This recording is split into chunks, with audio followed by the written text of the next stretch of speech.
Демократия тарихы дегеніміз ең алдымен сайлау рәсімдерін жетілдіру тарихы. Сондай-ақ сайлау заңнамаларының сақталуын бақылау тарихы деуге болады.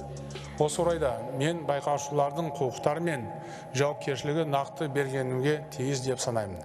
Сайлауды ұйымдастыру және өткізу кезінде аумақтық сайлау комиссиялары да маңызды рөл атқарады. Былтыр ауыл әкімдерін тікелей сайлау жүйесі енгізілгені белгілі. Осыған байланысты сайлау науқаны бүкіл еліміз бойынша үздіксіз үдеріске айналды. Енді аумақтық сайлау комиссияларының жұмыс тәсілін қайта қараған жөн. Олар бұл іспен кәсіби түрде айналысуы қажет. Біз азаматтың екі рет дауыс беруін болдырмауға тиіспіз. Сондай-ақ азаматтарымыз кез келген учаскеде дауыс бере алуы керек. Сол үшін сайлаушылардың бірыңғай электронды базасын құру мүмкіндігін қарастыру қажет.